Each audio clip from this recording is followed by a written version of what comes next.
Bonjour Afrique, bonjour humanité, bonne fête de 1er mai. Je prends la parole simplement pour remercier la jeunesse africaine, pour remercier tous les Africains, tous les Noirs du monde.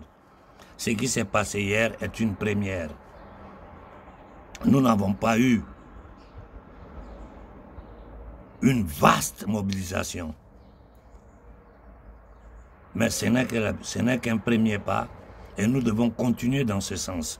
J'ai vu hier des Noirs partout dans le monde, aux quatre coins de la planète, s'élever pour manifester dans des endroits où ce sont des dizaines de milliers de personnes, des endroits où il y a quelques centaines, quelques trentaines.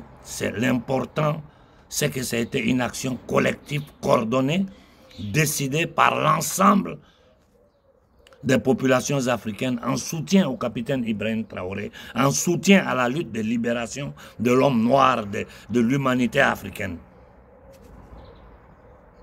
Ce n'est qu'un premier pas.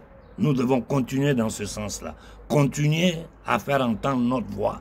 Continuer à maintenir la pression sur les réseaux sociaux et continuer à dénoncer tous les plans machiavéliques qu'ils tenteront de faire avec la complicité des nègres des salons que nous appelons présidents. Moi, à chaque fois que je vais ouvrir la bouche, cette question-là, je vais la poser. Comment faisons-nous pour appeler ces dirigeants africains des présidents? Comment nous on fait pour dire que ces gens-là sont des présidents? Ils ne contrôlent pas leur monnaie, ils ne contrôlent pas leur économie, ils ne contrôlent pas leur territoire. Ce ne sont que des gardiens des camps de concentration. Ce ne sont que des nègres des salons. Pour leur bien-être personnel, sont prêts à sacrifier la vie de tout un peuple, des centaines de millions. J'ai dit des centaines, plus d'1 milliard d'êtres humains sont sacrifiés par ces maudits que vous appelez présidents.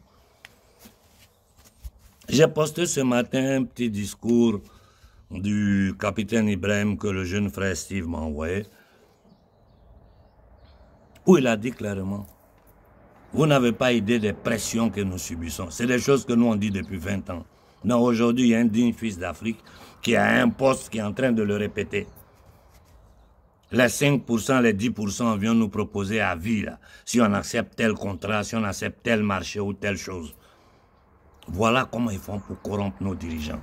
À vie, ils mettent sur pied un projet et le gars, toute sa vie, va prendre ses 5% dedans, lui, sa famille, ce petit clan de batraciens autour de lui. Les Tshisekedi, tout ce beau monde-là, ils vivent dans ça, hein, les 5%, les 10%. Moi, je vous le dis depuis des années. Vous pouvez ne pas me croire, mais vous ne pouvez pas ne pas croire Ibrahim Traoré. Vous ne pouvez pas dire que ce qu'il dit n'est pas vrai. Et ce n'est même pas nous qui le disons. L'Occident, la résistance occidentale dénonce ça tous les jours que Dieu fait. Donc je vais être bref, je remercie tout le monde. Je dis il faut tenir dur, il faut du courage, il faut de la persévérance, il faut l'assertivité et surtout, il faut l'humilité. Nous devons être humbles, nous devons comprendre que c'est ensemble que nous pouvons libérer l'Afrique et peut-être même l'humanité. Parce que la libération de l'Afrique engendre automatiquement la libération de tous les peuples du monde. On ne peut pas libérer l'Afrique et laisser les autres peuples dans ces conditions parce que tout le monde va comprendre réellement ce qui se passe dans ce monde-là. Qu'est-ce que l'homme noir a subi? Qui sont les entités qui sont derrière ça? Et aucune société n'acceptera qu'à son nom, ces élites aillent massacrer d'autres peuples. Si vous voyez tout le massacre qui se passe dans le monde là, et les gens ne réagissent pas, c'est l'ignorance. Parce que les gens ne savent rien, ils sont manipulés par les médias mainstream. 2, ils pensent que c'est des choses qui sont trop loin d'eux, ça ne les regarde pas. Comme nous qui sommes assis ici, ce qui est en train de se passer au Congo, au moment où je vous parle, les enfants sont sans eau potable, sans nourriture, sans rien. Les terroristes sèment la terreur un peu partout. Mais grâce à nos frères Ouazalendo, grâce aux dignes fils du Congo, nous sommes en train de résister. Et quelle que soit la proposition que l'Amérique fera au Congo, c'est-à-dire à l'Afrique, si ce n'est pas dans notre intérêt, nous allons continuer à combattre les États-Unis d'Amérique. Cet État négrier, je répète, cet État négrier et sioniste. Nous allons le combattre jusqu'au dernier Africain. Et vous avez vu hier comment si nous voulons, nous sommes capables de nous mobiliser ensemble et par masse Aujourd'hui, toute l'Italie est remplie de vidéos qui viennent des quatre coins du monde sur la manifestation des Noirs à travers le monde. La France est remplie. Les médias mainstream se taisent. Les médias de système, une seule parole, ils ne disent pas. Mais aujourd'hui, nous sommes plus forts qu'eux. Des gens même qui ne s'intéressent pas à la politique s'approchent de moi, me disent, mais Konaré, on a vu ici, j'ai vu sur YouTube les images, le jeune président africain, là, il paraît qu'ils veulent le tuer, tous les Noirs sont sur pied. J'ai dit oui et je leur explique. Comme j'ai dit, c'est un combat de communication. L'Amérique ne peut plus faire le jeu des trois cartes. Sur l'homme noir, ce n'est plus possible. Le général américain, je pense qu'il a eu sa leçon. Le prochain nègre, descendant d'esclaves, qui va se lever pour dire qu'il va s'attaquer à l'Afrique, il aura lui aussi sa réponse.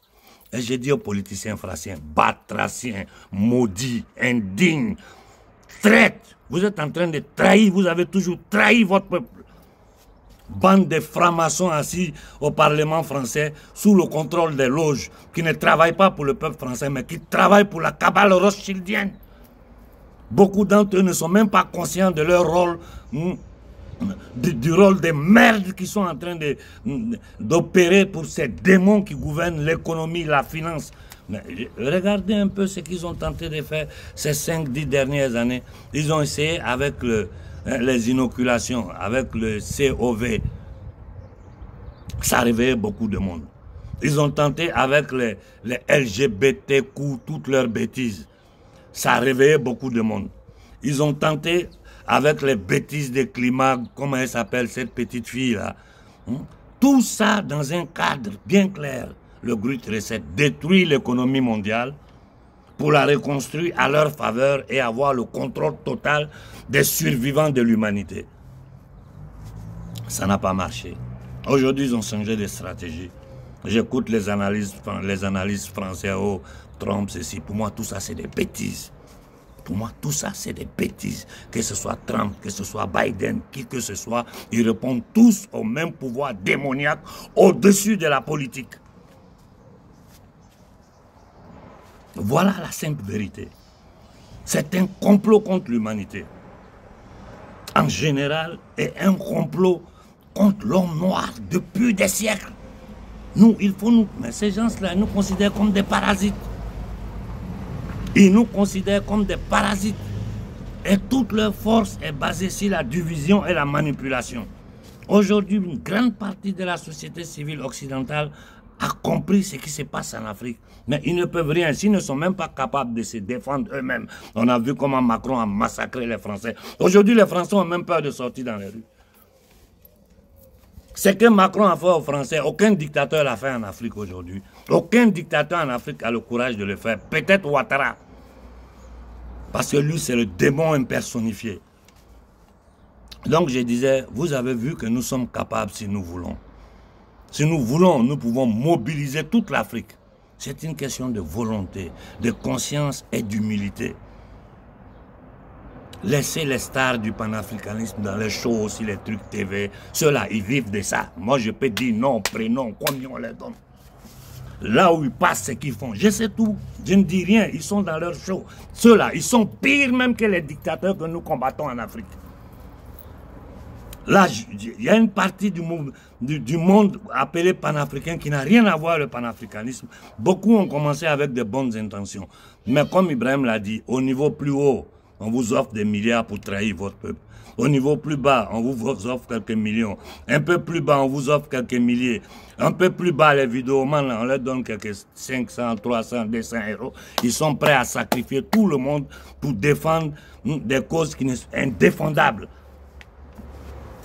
Mais vous, la jeunesse pure africaine, la jeunesse propre africaine, hein, c'est votre destin qui est en jeu. Vous avez pris conscience de la chose. Ne vous arrêtez plus. Ne vous arrêtez plus. Il faut se préparer à d'autres manifestations encore plus vastes, encore plus grandes. Et dans ça, moi-même, mon objectif, c'est quoi? En dehors de notre lutte, nous, humanité africaine, pour notre liberté, moi, j'aimerais une manifestation à échelle mondiale, sans distinction des races, des religions, de couleurs, de quoi que ce soit. Parce que c'est un complot contre l'humanité. C'est un complot contre l'humanité par une petite élite satanique. Et si nous réussissons, toute l'humanité, à nous lever ensemble aux quatre coins du globe pour dire ça suffit, une manifestation géante dans tout le monde entier, en indexant les vrais responsables, c'est-à-dire les patrons de Macron, les patrons de Meloni, les patrons de Trump, ceux qui sont cachés derrière toute cette désolation, cette mort, cette messe noire à échelle continentale. Nous devons les pointer du doigt, nous savons qui sont, nous savons comment ils opèrent, nous connaissons les structures. Ça doit être un combat collectif. Ça doit être un combat collectif. Je suis satisfait ce matin de ce que j'ai vu hier. Je me rends compte que le travail que nous avons mis sur pied depuis 2 décennies est en train de donner ses résultats. Bravo à la jeunesse africaine. Bravo à la jeunesse africaine. Bravo à la jeunesse africaine.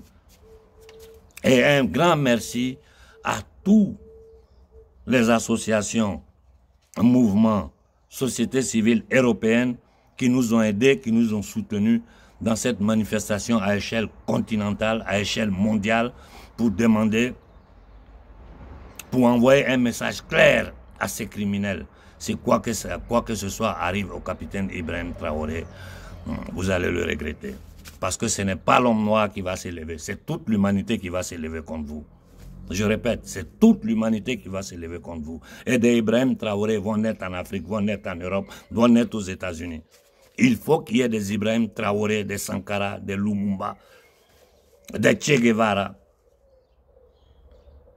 des Castro, c'est-à-dire des hommes capables de résister à ces usuriers internationaux. Je peux même ajouter, il faut des Poutines pour résister à ces démons. Il faut d'autres Poutines dans le monde pour résister à ces démons. C'est une guerre contre l'humanité. Et c'est une guerre que nous avons déjà gagnée. Nous ne nous rendons pas encore compte. Vous voyez comment ils sont paniqués, le chaos qu'ils sont en train de s'aimer partout dans le monde. Ils ont commencé à créer des problèmes entre l'Inde et le Pakistan. La situation est grave. Les gens n'en parlent même pas. Chez nous en Afrique, n'en parlons pas. La tension qu'il y a ici en Europe, avec des nazis à la tête de l'Union européenne. Mais il a raison, ce mec-là, français, comment il s'appelle? Son nom m'échappe. Qui dit que l'antéchrist, c'est Macron. C'est vrai, l'antéchrist, c'est Macron. Mais je me demande comment... C'est là où tu vois la puissance du système en France. Comment ils ont fait, la stratégie qu'ils ont mis sur pied pour envoyer Macron au pouvoir, pour le maintenir au pouvoir. La partie consciente de la France est dans le désarroi total. Les autres là, ils vivent dans un monde imaginaire. Mais je crois que la majorité qualifiée qu'il y a en France aujourd'hui, s'il y a une union sacrée entre les Français, Macron s'en va. Et je finis en disant, il faut essayer de nous lever dans le monde entier. Il y a des structures qui sont capables d'organiser ça. Nous allons donner de la voix. Chacun va, c'est un travail de fourmi. Chacun va faire sa part à son niveau. Un travail de fourmi. Que l'humanité ensemble s'élève pour dire, ça suffit avec les guerres. Ça suffit avec la manipulation. Ça suffit avec l'exploitation sauvage. Ça suffit avec l'humiliation et la tentative de destruction de l'être humain dans son essence. Bon 1er mai à tout le monde et du courage à la jeunesse africaine. Le combat là ne fait que commencer. Et nous vaincrons. La patrie ou la mort, nous vaincrons. Bonne journée à tout le monde.